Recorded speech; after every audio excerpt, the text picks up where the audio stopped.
ఆ గ్రామంలో రామయ్య అనే రైతు ఉండేవాడు. రామయ్య చాలా కష్టపడే మనిషి. ఉదయం సూర్యుడు ఉదయించేలో లేచి పొలం పనులకు వెళ్లేవాడు. పనికి వెళ్దాం. ఇదే నా భార్య లక్ష్మి, ఇదే మా చిన్న కొడుకు రవి. హలో, నా పేరు రవి. చాలా రామయ్యకు సంతోషం. పెద్దగా ఆస్తి లేదు. కేవలం 2 ఎకరాల పొలం మాత్రమే ఉంది. అదే అతని జీవితం, అదే సంవత్సరం వానలు వస్తే అతని పంట బాగా పండేది.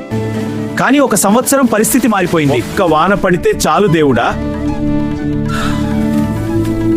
కానీ రోజులు గడిచిపోయాయి. వారం గడిచింది, నెల గడిచింది, వాన మాత్రం రాలేదు. పొలంలో వేసిన విత్తనాలు ఎండిపోవడం మొదలైంది.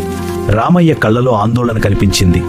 రామయ్య మాత్రమే కాదు, మొత్తం గ్రామం కూడా కష్టాల్లో పడింది. బావుల్లో నీళ్లు తగ్గిపోయాయి. జంతువులకు కూడా నీళ్లు దొరకడం కష్టమైంది. ఒకరోజు రామయ్య ఇంటికొచ్చి నిశ్శబ్దంగా కూర్చున్నాడు. ఏమైంది రామయ్య? ఎందుకు ఇలా బాధగా ఉన్నావు? పొలంలో విత్తనాలు అన్నీ ఎండిపోతున్నాయి. వానలు రాకపోతే మనం ఎలా బ్రతుకుతామో తెలియడం లేదు. మన కష్టం వృథా కాదు రామయ్య. దేవుడు మనం పడుతున్న కష్టాన్ని చూస్తాడు. విత్తనాలు కొనడానికి అప్పు తీసుకున్నాను. పంట లేకమేలా చెల్లించలేదు. ఏదో మార్గం ఉంటుంది లక్ష్మి. అయ్యో రామయ్య. రామయ్య, నీ అప్పు త్వరగా చెల్లించాలి. ఇంకొంచెం సమయం ఇవ్వండి సార్. చాలు, నా డబ్బు ఇవ్వు.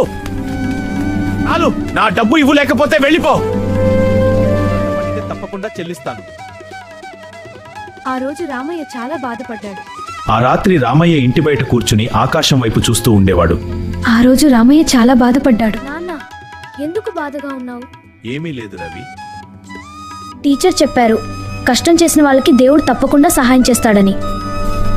ఆ మాట విన్న రామయ్య కళ్ళలో ఆశ మళ్లీ వెలిగింది. వాన పడితే నేల సిద్ధంగా మాట ఉండాలి. విన్న రామయ్య కళ్ళలో ఆశ మళ్లీ వెలిగింది. వాన పడితే నేల సిద్ధంగా ఉండాలి.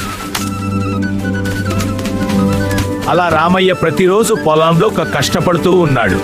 కాని రామయ్య మాత్రం ఆశ వదలలేదు. గ్రామంలోని కొంతమంది రైతులు ఇప్పటికే ఆశ వదిలేశారు. అవును, మనం కూడా కష్టపడుతున్నాం. ఈ గ్రామం చాలా ఎండిపోయింది. చూడు లక్ష్మి, ఆకాశం నల్లగా మారుతోంది. సాయంత్రం ఆకాశం నల్ల మేఘాలతో కప్పుకుంది. అందరూ ఆకాశం వైపు చూస్తున్నారు. నా గుండె బలంగా కొట్టుకుంటోంది. కొద్దిసేపటికి టప్ టప్ టప్ టప్.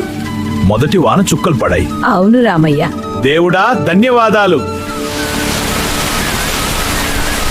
కొద్దిసేపటికి భారీ వర్షం మొదలైంది. పంటలు పునర్జన్మ పొందాయి. వానలు కొన్ని రోజులు వరుసగా వచ్చాయి. అవును రామయ్య, పొలం చాలా మళ్ళీ మంచిది. పచ్చగా మారింది. విత్తనాలు మొదలుకొచ్చాయి. అవును లక్ష్మి, వానలు మన పొలం కొన్ని రోజులు వరుసగా వచ్చాయి. కొన్ని వారాల మళ్ళీ పచ్చగా మారిపోయి.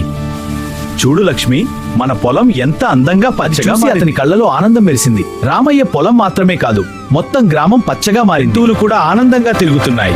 గ్రామంలో అందరూ ఒకే మాట చెప్పారు, దేవుడు మన ప్రార్థన విన్నాడు. అవును, ఆయన కొన్ని విన్నాడు. నెలల తర్వాత పంట కోయే సమయం వచ్చింది. అవును లక్ష్మి, మన పంట ఎంత అంగారు రంగులో ఊగుతోంది. ఈ కష్టం అంతా వృథా కాలేదు. పంటను అమ్మి రామయ్య తన అప్పు మొత్తం చెల్లించాడు. అవును లక్ష్మి, చాలా సంతోషం శెట్టి రామయ్య. కూడా ఆశ్చర్యపోయాడు. ఆ తర్వాత రామయ్య జీవితం మెల్లగా మారిపోయింది. ఇదెంత మామయ్య? అవును, కొడుకును మంచి పాఠశాలలో చదివించాను. అది చాలా మంచిది రామయ్య. ఇప్పుడు ఇతర రైతులకు సహాయం కష్టం వదలకుండా ఉంటే దేవుడు తప్పకుండా సహాయం చేస్తాడు. కష్టాలున్నా ఆశ వదలకూడదు లక్ష్మి. కష్టాలు తరిమి వెళ్లిపోయాయి. విజయం ఈ కథ మనదే. మీకు నచ్చితే ఏ కథలు ఛానల్ ని లైక్, షేర్, సబ్స్క్రైబ్ చేయండి ఫ్రెండ్స్. మరిన్ని కథల కోసం, మన ఊరి కథలు ఎంతో మధురంగా ఉంటాయి కదా మనోడా. ఇలాంటి కథల కోసం మన ఐకథల ఛానల్ సపోర్ట్ చేయండి ఫ్రెండ్స్. ఖచ్చితంగా.